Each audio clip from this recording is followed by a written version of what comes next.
આજની ધર્મકથા. પ્રણામ. અંતરાય કર્મ. છેલ્લા 3-4 દિવસથી આપણે એ કર્મને આધારિત વાર્તાઓ અને વાર્તાઓના આધારે જે સમજણ કેળવવાની છે, જે બોધ એમાંથી મળે છે, એ બોધ વિશેની ચર્ચાઓ કરી રહ્યા છીએ. અત્યારનું જીવન આપણે જોવા જઈએ તો આપણા જીવનની અંદરમાં સ્ટ્રગલ બહુ જ છે. શહેરીકરણનું જીવન એટલે સામે ચડીને સ્ટ્રગલ વહોરેલું જીવન. કરોડપતિ માણસ એ પણ સ્ટ્રગલ કરશે, એને હજી વધુ કરોડપતિ થવાનું મન થશે અને એની માટેની સ્ટ્રગલમાં એ એના કલાકો દિવસો આપતો રહેશે. કેટલીક વાર આપણને ખરેખર એવું લાગે કે આંખ બંધ કરીને શાંત ચિત્તે જ્યારે બ્રેક લગાડીએ જીવનને અને વિચારવા બેસીએ ત્યારે એવું થાય કે જેટલું પામ્યા છીએ એ ભોગવવા જેટલો સમય આપણી પાસે છે. અને આ પ્રશ્ન પૂછવો બહુ જરૂરી એટલા માટે છે કારણ કે આપણી અત્યારની શહેરીકરણની જીવન પદ્ધતિમાં ભોગવવા માટેનો સમય ક્યારે મળશે એ સમજાતું જ નથી. કેટલીક વાર આપણને એવું લાગે કે હમણાં કમાઈ લઈએ અને પછી ભોગવશું, પણ એ પછી યા તો આવતું જ નથી, યા તો આવે છે તો કેટલીક બંધનને મર્યાદા સાથેનું આવતું હોય છે. ભાઈ રિસ્ટ્રિક્શન જ આવી ગયા કે તમે આ ખાઈ જ નહીં શકો, શું કરશો? રોગ આવી ગયો, દવા ખાધા વગર ચાલશે કેવી રીતે? તો માણસો શું? એટલે કેટલીક વાર એવું લાગે કે આપણે અંતરાય કર્મોને ઉદ્દીર્ણા કરી અને આપણા જીવનમાં લાવીએ છીએ. આપણી પાસે ઓપ્શન છે કે આપણે સુખવાળી જીવન જીવીએ. કોઈ કમ્પલ્શન નથી કે આપણે પણ ભાગીએ લોકોની જેમ. પણ એક ગાડરિયો પ્રવાહ, ઘેટા બકરાની જેમ જીવવાની આપણી આદત, એના કારણે કાર્મિક થિયરીથી આપણે વિચારવા બેસીએ તો આપણા જીવનની અંદરમાં કર્મોની ઉદ્દીર્ણા થતી આવે છે. ઉદ્દીર્ણા એટલે જે સત્તામાં પડ્યું હોય, હમણાં ઉદયમાં ન આવવાનું હોય, પણ આપણે એને ઉદયમાં લાવીએ. અંદર પડેલા કર્મને વેલ્લો ઉદયમાં લાવી દઈએ, એને ઉદ્દીર્ણા કરી કહેવાય. તો આપણે અંતરાય કર્મની આવી ઉદ્દીર્ણાઓ કરીએ છીએ. જ્ઞાનાવરણીય કર્મની ઉદ્દીર્ણાઓ કરીએ છીએ. આપણને બધી અનુકૂળતા છે ભણવાની, પણ આપણે ભણવું નથી. આપણને બધી જ અનુકૂળતા છે કે કોઈ વસ્તુ શીખી, સાંભળી, એમાંથી બોધ લેવાની, પણ આપણે બોધ લેતા જ નથી. એક કર્મની આપણે જોઈએ તો આપણે ઉદ્દીર્ણા કરીએ છીએ. આયુષ્ય 100 વર્ષ શાંતિથી જીવાય એમ છે જો આપણે બરાબર વાપરીએ, બરાબર પરેજી પાડીએ, બરાબર ચર્યો રાખીએ, સમયસર બધું કરીએ તો 100 વર્ષ જીવી શકશું. આપણી નજર સામે અનુભવો છે આપણા વડીલોના. પણ ના, આપણે આપણી જીવન પદ્ધતિના કારણે ઉદ્દીર્ણા કરશું કે નહીં, મારે મારા આયુષ્યને વહેલું ભોગવી લેવું છે અને વહેલું ગુજરી જવું છે. બહુ વિચારણીય પ્રશ્ન છે. કાર્મિક થિયરી પ્રમાણે આપણી આ જીવન પદ્ધતિ એ આપણા કર્મોના ઉદયને ઉદ્દીર્ણા કરીને લાવે છે અને પછી આપણે રડીએ છીએ કે ભાઈ બહુ જ કર્મો છે. કર્મો છે નહીં, કર્મો આપણે લાવ્યા છીએ. આજે આપણે એક દ્રષ્ટાંત એવું જોવું છે કે જે દ્રષ્ટાંતની અંદરમાં કર્મો ઉદ્દીર્ણામાં નહોતા, સાહજિક ઉદયમાં હતા અને તેમ છતાં એ ઉદય થયેલા કર્મોને સામે એવી લડત લડ્યા, એવી જીવન પદ્ધતિ એમણે ઊભી કરી કે જે વિચારતા વિચારતા એવું લાગે કે કર્મોને નાશ કરવાની પદ્ધતિ કદાચ આ જ છે. કારણ કે આ દ્રષ્ટાંતનો અંત છે ને એ કર્મોના નાશનો આવે છે. આ જીવન પદ્ધતિથી જીવતા જીવતા જીવતા અંતે એમને એ જ ભાવમાં કેવળ જ્ઞાન થયું.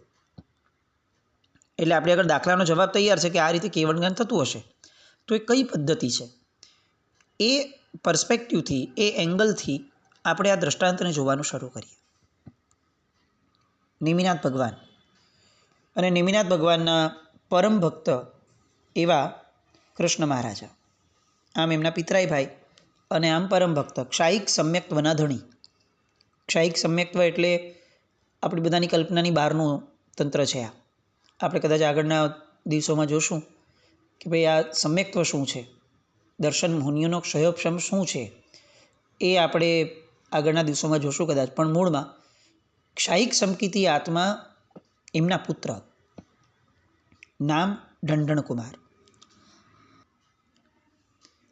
એઝ યુઝ્યુઅલ જે કૃષ્ણ મહારાજાએ થિયરી એમના બધા જ દીકરા દીકરીઓ માટે અપનાવેલી કે લગ્ન કરવાની ઉંમર થાય એટલે દીકરીઓને પૂછવામાં આવે કે તારે દાસી બનવું છે કે રાણી બનવું છે. અને જેને રાણી બનવું હોય એ બધાને એમ કે રાણી બનવું છે તો સ્વાધીનતા હોય. દાસી અને રાણીમાં ફરક જ આ છે કે રાણીની પાસે સ્વાધીનતા હોય, દાસીની પાસે પરાધીનતા હોય. સ્વાધીનતા જોઈએ છે તો પછી ચારિત્રના માર્ગે જા, કારણ કે ત્યાં એ માર્ગ એવો છે કે જ્યાંથી આગળ વધતા વધતા વધતા શાશ્વત સ્વાધીનતા મળે એમ છે. અને દાસીની જેમ પરાધીન જીવન જીવવું છે તો લગ્ન કર. કેમ? કારણ કે અત્યારે તો તને તારા પિતાની પરાધીનતા છે, ત્યાં જઈશ તો તને આખા સમાજની, જેટલા વ્યક્તિઓ છે બધાની પરાધીનતા તારે ભોગવવી પડશે. તો આવો પ્રશ્ન પૂછી અને એ પ્રમાણે લગ્નની વય થાય ત્યારે સ્વાધીન નિર્ણય લેવા માટે કૃષ્ણ મહારાજા પ્રેરતા. આ એમના ક્ષાયિક સમ્યક્ત્વના પરિણામ રૂપે આ પ્રવૃત્તિ થતી હતી. હવે ઢંઢણ રાજકુમાર એને પણ આ પ્રશ્ન આવ્યો કે ભાઈ શું થવું છે, રાજા થવું છે કે દાસ થવું છે? અને ત્યારે એ સિલેક્ટ કરે છે કે મારે રાજા થવું છે.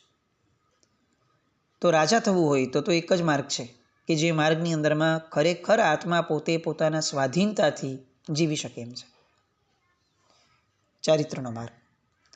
અને એટલે ઢંઢણ રાજકુમાર દીક્ષા લે છે અને કૃષ્ણ મહારાજાના એ પુત્રની ઠાઠ માઠથી દીક્ષા થાય છે.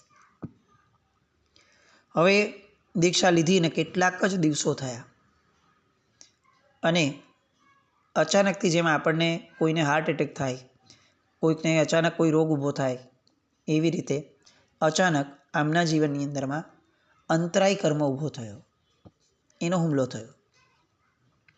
એ અચાનક જ હોય, કારણ કે એ ગ્રેજ્યુઅલી ના આવે આવા હુમલાઓ. કેવી રીતે આવ્યો અંતરાય કર્મ? તો કયો અંતરાય? તો કે લાભાંતરાય કર્મનો ઉદય થયો. સાધુ સાધ્વીજી ભગવંતોને ઘણા બધા પરિસહો કીધા છે. એમાંનો એક પરિસહ છે અલાભ પરિસહ. એટલે શું? આ કોને આનો ઉદય થયો કહેવાય? તો કે કોઈ પણ વસ્તુની પ્રાપ્તિ માટે જાય જે આવશ્યક છે, એવી વસ્તુઓની પ્રાપ્તિ માટે જાય અને તેમ છતાં તેવી વસ્તુઓ પ્રાપ્ત ન થઈ શકે. સામેવાળા પાસે અનુકૂળતા છે, આપણી આવશ્યકતા છે અને તેમ છતાં પ્રાપ્તિ ન થાય, આ છે અલાભ પરિસહ. લાભાંતરાય કર્મનો ઉદય હોય ત્યારે આપણે આપણી ધારેલી વસ્તુઓ, આપણી જરૂરિયાતની વસ્તુઓ, આપણી ઈચ્છિત વસ્તુઓ એ આપણે મેળવી ન શકીએ. આને લાભાંતરાય કર્મનો ઉદય કહેવાય. આ કઈ રીતે બંધાય એની વાત આપણે પછી કરશું, કારણ કે આપણી આગળ આખો દાખલો છે ને તૈયાર છે. એમાં એમનો પૂર્વભાવ પણ આપણી પાસે રેડી છે અને આ ભાવનો છેડો પણ આપણી પાસે રેડી છે, એટલે બધા જ તાળાઓ મળશે આપણને. અત્યારે આ લાભાંતરાય કર્મનો એમને ઉદય થયો. શું થયું એના દ્વારા? તો કે જ્યારે ગોચરીએ જાય ત્યારે એમને એમના પ્રમાણેની ગોચરી પ્રાપ્ત જ ન થાય. હવે આ એમના પ્રમાણેની એટલે શું? તો કે જે નિર્દોષ ગોચરી છે, સાધુ ભગવંતોને જે અતિચાર રહિત ગોચરી જે પદ્ધતિથી મેળવવાની છે, જે દ્રવ્યોની મેળવવાની છે, એ દ્રવ્યોને પદ્ધતિથી મળેલા દ્રવ્યો એ એમને પ્રાપ્ત જ ન થાય. બહુ ડિફિકલ્ટ લાગવા લાગ્યું. કેટલા બધા ઘરો ફરે અને ઘરો ફરી અને પાછા આવે. પાછા આવે ત્યારે પાત્રામાં શું હોય? તો કે કાંઈ ન હોય. આવું રોજ થવા લાગ્યું. સમજાય નહીં, એમને પણ નહીં ને ગુરુ ભગવંતોને પણ, કે આ શું? આવું શક્ય જ નથી. આ નગર આટલા બધા શ્રેષ્ઠીઓનું છે, આટલા બધા બીજા બધા મુનિઓ પણ જાય છે, આ બધાને ગોચરી મળી જાય છે. અચ્છા, એવું તો ન કલ્પી શકાય કે બીજા બધા જ મુનિ ભગવંતો કોમ્પ્રોમાઇઝ ગોચરી લાવતા હશે ને આ એક જ એવા હશે કે જે નિર્દોષતાના આગ્રહમાં હશે? એ તો શક્ય નથી આવતું. તો શું હશે આ પ્રશ્ન? પણ આવો પ્રશ્ન આપણને થાય. એ સમયમાં લોકો બહુ સાહજિક રીતે કર્મ થિયરી સાથે જોડાયેલા હતા. આજે આપણું જીવન, આપણો ધર્મ એ બહુ તો 2 પ્રતિક્રમણને 5 પ્રતિક્રમણ સાથે જોડાયેલો થયો. એના બોધ સુધી પણ જવાની કોઈ વિચારણાવાળો ન રહ્યો. મૂળભૂત જીવન પદ્ધતિમાં જે કર્મ થિયરીના આધારે જીવન જીવવાનું છે, એ કર્મ થિયરી સુધી તો આખું જીવન પૂરું થઈ જાય છે 80 વર્ષનું, અને તેમ છતાં આપણું જોડાણ થતું જ નથી. જ્યારે એ સમય એ કર્મ થિયરીવાળો હતો. સાક્ષાત ભગવાન હાજર હતા. એટલે લોકોને તરત ખ્યાલ આવવા લાગ્યો, ગુરુ ભગવંતોને ને એમને બધાને, કે ભાઈ આ તો અલાભ પરિસહનો ઉદય છે. ટેકનિકલી આપણને એવું લાગે કે ઢંઢણ મુનિને શું થતું હશે. એમની માનસિકતાના પર્સપેક્ટિવથી વિચારીએ તો આપણે એમની જગ્યાએ હોય તો આપણને દુઃખ થવું જોઈએ કે યાર બીજા બધાને ગોચરી મળે છે ને મને જ કેમ નથી મળતી. થાય શું, કોઈકને ત્યાં બોરવા ગયા, અને એ ગયા એટલી જ વારમાં એમના ઘરેથી કંઈ એ વસ્તુની જોગ જ ન રહ્યો. એ ગયા અને બોરાવનારે એવી રીતે બોરાવડાવવાનું વિચાર્યું કે જે અતિચાર ઊભો કરે એવું હતું, એટલે ના પાડવી પડે. બોરવા ગયા અને સામી વ્યક્તિએ એવી વસ્તુઓ એમાં મિક્સ કરી દીધી હતી કે જેના કારણે એ વસ્તુ હવે આપણને ખપે જ નહીં. આવા અનેક કારણો, અને રોજ અલગ અલગ કારણો. આના દ્વારા પાત્રામાં ગોચરી લઈ શકે એવી અનુકૂળતા જ ન થાય. હવે આવડી મોટી માંડલી હોય, કેટલા બધા લોકો જતા હશે ગોચરી બોરવા માટે પણ, અને આ પાછા આવે એટલે કેટલા બધા મહાત્માઓ જે છે એમને એવું લાગે કે ભાઈ આમના એકલાના પાછા આવવાથી એવું નથી કે એમનું એકલાનું ભોજનનું અટકે છે. કેટલા બધા મહાત્માઓની ગોચરી લાવતા હોય, તો એ બધા જ અટકી જાય છે. કોઈને વિરોધ કે કમ્પ્લેન હતી એવું નહીં, પણ સાહજિક રીતે હવે આમને પોતાને એવું થવા લાગ્યું, ઢંઢણ મુનિને, કે મારા કારણે ઘણા બધા લોકો સીધાય છે, તો આ બહુ ખોટું થઈ રહ્યું છે મારા દ્વારા. તો હવે શું, એકવાર પ્રભુ પાસે ગયા. પ્રભુ પાસે ગયા અને એમને પૂછ્યું હાથ જોડીને કે પ્રભુ, પૂર્વે જરૂરથી મેં કોઈ અંતરાય કર્મ બાંધ્યું હશે, નહીં તો આવું બની જ ન શકે. મારી સાથે આવેલા મુનિને પણ ગોચરી ન મળે તો વસ્તુ સમજી શકાય, પણ એમને ગોચરી મળે છે અને મને નથી મળતી, એ સૂચવે છે કે મારા તીવ્ર અંતરાય કર્મનો આ ઉદય છે. તો જો કર્મ તીવ્ર છે તો પ્રભુ મારે એને તોડવા માટે પણ પુરુષાર્થ તીવ્ર કરવો પડશે. જેટલી ઇન્ટેન્સિટી કર્મના ઉદયની છે એટલી જ ઇન્ટેન્સિટી કર્મના ક્ષયની મારે ઊભી કરવી પડે, તો જ એ નષ્ટ થાય. એટલે એમણે સામેથી પ્રભુની પાસે અભિગ્રહ માંગ્યો કે પ્રભુ, મને એવો અભિગ્રહ આપો કે બીજા મુનિ ભગવંતોએ લાવી આપેલો આહાર મારે લેવો નહીં, બીજાની લબ્ધિથી મળેલો આહાર પણ મારે લેવો નહીં, માત્ર પોતાની લબ્ધિથી પોતાને મળ્યો હોય એવો જ આહાર મારે લેવો. આવો અભિગ્રહ કેમ કર્યો? કરવાનું કારણ એક હતું કે સામાન્યથી માંડલીની અંદરમાં આવો ઘોષ થવા લાગ્યો કે ભાઈ આ મહાત્માને હમણાં થોડો દિવસ આરામ આપો, અને એ મહાત્મા ગોચરી બોરવા ન જાય અને બીજા મહાત્માઓ જે જાય છે એમને મોકલો, તો શું થશે કે એ લોકો ગોચરી લઈ આવશે, આ મહાત્માને એટલીસ્ટ વાપરવા પ્રોપર મળી જશે, અને આ મહાત્મા સચવાઈ જશે, અને આ કર્મનો ઉદય જે છે એ એમનો ધીરે ધીરે સમય જશે અને બધું બરાબર થઈ જશે. પણ આમને એ બહુ અજુગતું લાગ્યું કે મારું કર્તવ્ય છે ગોચરીનું, અને હવે મારું કર્તવ્ય પૂરું કરવા માટે, મારા આહારની ભૂખ પૂરી કરવા માટે મારે બીજા ઉપર આધારિત રહેવાનું, બીજાઓને એવું કહેવાનું કે મારા બદલીમાં તમે જે આવો, મારું કામ એ લોકોને ભણાવવાનું મારે. આ કેવી રીતે ચાલે? કોઈ પણ ભોગે આ કર્મનો તો ગમે તે કરીને ખાત્મો બોલાવવો જ પડશે. તો આનો ઉપાય શું? આપણે ત્યાં છે ને એક પ્રતિપક્ષી ભાવ નામનો શબ્દ છે, આજકાલ બહુ વિસારે પડી ગયો છે. જેવા કર્મનો ઉદય હોય એવો પ્રતિપક્ષી ભાવ, એવી પ્રતિપક્ષી ભાવનાઓ અને એવી પ્રતિપક્ષી ક્રિયાઓ એ જીવે કરવાની હતી. આપણે વર્ષોથી ધર્મકથાની અંદરમાં આ વસ્તુ કહેતા જ આવ્યા છે, આ જ પરિપ્રેક્ષમાં, કે આપણું શાસન, આપણો મોક્ષ માર્ગ એ કસ્ટમાઇઝ છે. દરેક જીવનો કર્મનો ઉદય અલગ છે, તો એની માટેની લડત પણ એની અલગ હશે. દરેકની લડત કોમન ન હોઈ શકે. હા, કેટલાક નિયમો કોમન હોય, ના નથી, પણ એ લડતમાં મારો એક અલગ ભાગ હોવો જોઈએ, કારણ કે મારા ઉદયને હું જ સમજું છું અથવા મારા ગુરુ સમજે છે. તો એ ઉદય માટેની લડત મારી, એ મારે ને મારા ગુરુએ મળી અને મારા અનુભવ પ્રમાણે મારા ઉદય પ્રમાણે કરવી જોઈએ. અહીંયા દંડણ મુનિનો ઉદય એવો છે કે એમને અલાભ પરિસહ પ્રગટ્યો છે અને લાભાંતરાય કર્મનો ઉદય છે. હવે જો બીજા આગળથી લીધેલો વરેલી ગોચરી પોતે વાપરે તો એમનું પોતાનું લાભાંતરાય ઊભું રહે અને એમના દિવસો પસાર થઈ જાય. સમજણનો ભાવ છે તો સામે ચડીને કષ્ટ વહોરીને કર્મક્ષય કેમ નથી કરવું? કેમ એને ખેંચી રાખવું છે? એને પેન્ડિંગ કેમ રાખવું છે? હોલ્ડ ઉપર કેમ રાખવું છે? આ આધારે એમણે આવો નિર્ણય લીધો કે હું બીજાની લાવેલી ગોચરી વાપરીશ નહીં. આમાં ક્યાંય કોઈ અહંકારનો ભાવ કે કોઈ પ્રત્યેનો અસદભાવ કે પોતાની માટેનું એક વધુ પડતું ખેંચાણ આવું કંઈ નહોતું. મૂળ ભાવ આ કે મારો લાભાંતરાયનો ઉદય તો જ ટળી શકે જો હું બીજા દ્વારા મળતા લાભ લેવાનું બંધ કરી નાખું. હવે પ્રભુએ તો અભિગ્રહ માંગ્યો પ્રભુ પાસે, એટલે પ્રભુએ એમને આપ્યો. અને હવે આ તીવ્ર પુરુષાર્થનો માર્ગ આ દંડણ મુનિનો શરૂ થયો. શું થાય તો કે જવાનું છે પોતે જ પોતાની ગોચરી માટે, અને લાભાંતરાયનો ઉદય તીવ્ર છે એટલે રોજ જાય અને રોજ ગોચરી ના મળે. દિવસો ગયા, મહિનાઓ ગયા અને ઉપવાસ પર ઉપવાસ થઈ રાખે. પરિસ્થિતિ કેવી વિચિત્ર લાગે. અને તેમ છતાં એમનો આનંદ એક રત્તીભર પણ જરા પણ ખંડિત ન થાય. ઉલટાકનું એમનો આનંદ બમણો થતો ગયો અંદરથી કે મારું પુરુષાર્થ, મારું સત્વ એ ફોરવવા માટે મને અનુકૂળતા મળી.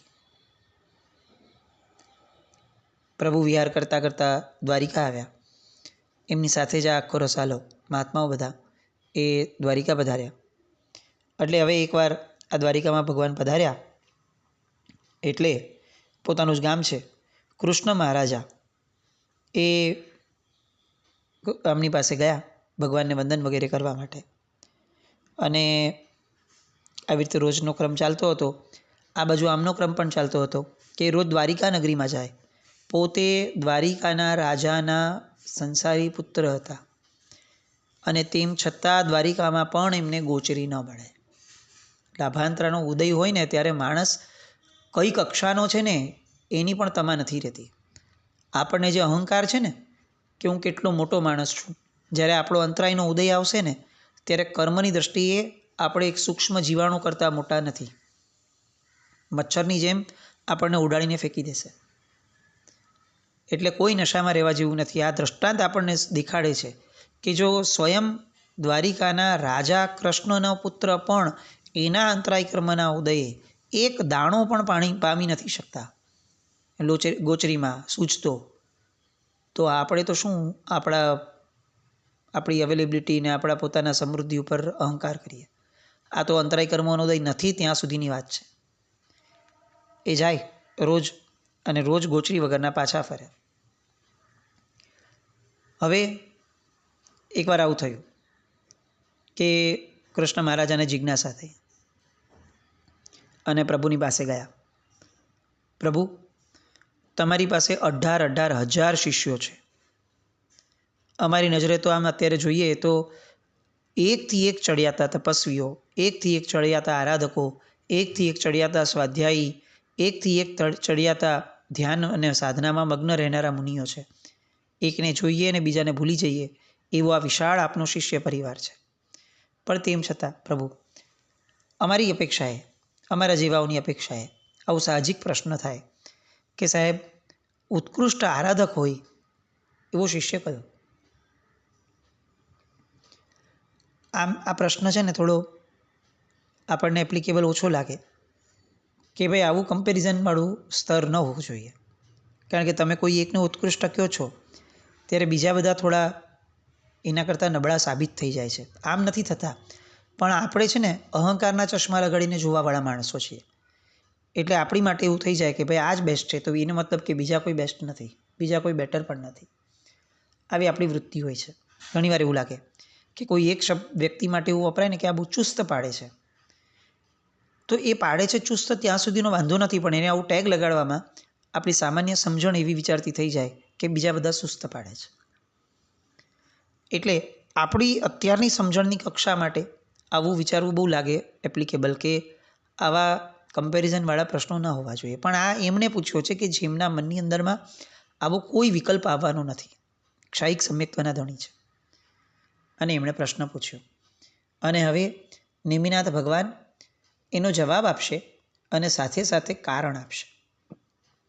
અને આ બાજુ 6 મહિનાથી જેમના ઉપવાસ ચાલે છે, 6 મહિના થઈ ગયા, ગોચરીએ રોજ જાય અને રોજ પાછા આવે અને પાત્રું ખાલી હોય, બીજાની ગોચરી તો વાપરવાની છે નહીં, અભિગ્રહ છે. 6 મહિનાના એક ધારા ઉપવાસ જેમણે કર્યા છે. હવે એ અને ભગવાનનો આ જવાબ, એ બંનેમાં કોઈ કોમન પોઈન્ટ આવે છે કે નહીં, અને આવે છે તો શું થાય છે, એ સમજવા આવતીકાલે આપણે ફરીથી મળશું. પણ ત્યાં સુધી આપણે વિચારીએ કે આપણો લાભાંતરાયનો ઉદય કયા કયા ક્ષેત્રમાં છે, એવું કંઈક વિચારવાનો પ્રશ્ન આપણે પ્રયત્ન કરીએ. જીના કંઈ પણ બોલાય તો મિચ્છામિ દુક્કડમ. જૈનમ જયતિ શાસન.